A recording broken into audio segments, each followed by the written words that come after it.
পাকিস্তানের সাথে দ্বন্দ্বে এবার ভারত নিজেরাই যেন নিজেদের পায়ে কুড়াল মারলো। এক সিদ্ধান্তে বদলে যাচ্ছে নিজ দেশের বহু মানুষের রুটি রুজির মাধ্যম। পাহাড়ি নদীর ধারে দাঁড়িয়েছিল এক টুকরো শান্তি, আর দুই দেশের মধ্যে বন্ধুত্বের শেষ সেতু ছিল ইন্দাস জলচুক্তি। কিন্তু এক রাতের গুলিতে ভেঙে গেল সেই সেতু। পর্যটকদের রক্ত মিশে গেল পাহাড়ি ঝর্ণায়, আর তার প্রতিধ্বনি পৌঁছালো কৃষকের খেতে, যেখানে এখন বৃষ্টি নেই, সেচ নেই, শুধু আছে ভয় আর অনিশ্চয়তা। গুলির বদলে ভারত থামিয়ে দিয়েছে পানির প্রবাহ, যে পানি বাঁচিয়ে রাখতো লাখো কৃষকের জীবন। সেই পানিকেই বানানো হয়েছে প্রতিশোধের হাতিয়ার।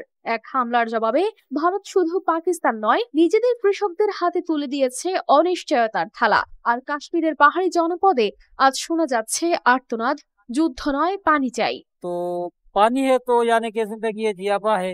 ভারত ও পাকিস্তানের মধ্যে চলমান উত্তেজনার জেরে ভারত ইন্দাস জলচুক্তি স্থগিত করেছে, যার ফলে শুধু পাকিস্তান নয়, ভারতের কৃষকরাও বড় ধরনের ক্ষতির মুখে পড়বে। পেহেলগামের রক্তাক্ত সেই হামলার পর থেকেই একের পর এক সিদ্ধান্ত, প্রথমে কূটনৈতিক সম্পর্ক কমিয়ে আনা, পরে ওয়াগা আটারি সীমান্ত বন্ধ, আর সবশেষ স্থগিত করা হয়েছে ইন্দাস জলচুক্তি।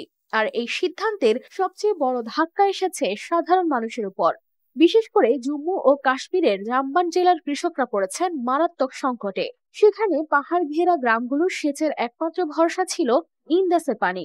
এখন সেই পানির পথ বন্ধ হয়ে গেলে ফসলের মাঠ শুকিয়ে যাবে, বন্ধ হয়ে যাবে জীবিকা। স্থানীয় বাসিন্দারা জানান, পাকিস্তান ক্ষতিগ্রস্ত হবেই, কিন্তু ভারতের সেই কৃষকরাও বিপদে পড়বে, যাদের দিন চলে এই পানির উপর। এমনকি এর প্রভাব পড়েছে পর্যটন খাতেও। আগে যেখানে পর্যটকদের ভিড় থাকতো, এখন সেখানে নীরবতা। এমনিতেই পর্যটন খাত মার খাচ্ছে, তার উপর আবার পানি না পেলে চাষও বন্ধ। এই দ্বিমুখী আঘাত নিতে পারছেন না পাহাড়ি মানুষরা। তাদের অনেকেই বলছেন, যুদ্ধ কখনো সমাধান হতে পারে না, বরং দুই দেশেরই উচিত কূটনীতির মাধ্যমে সংকটের মীমাংসা খোঁজা। অন্যদিকে পাকিস্তানের প্রতিরক্ষা মন্ত্রী খাজা মোহাম্মদ আসিফ দাবি করেছেন, হামলার সঙ্গে তাদের কোনো সম্পৃক্ততা নেই, বরং তিনি এটিকে ঘরোয়া সন্ত্রাস বলে আখ্যা দেন। তবে ভারত এই যুক্তি মানতে নারাজ।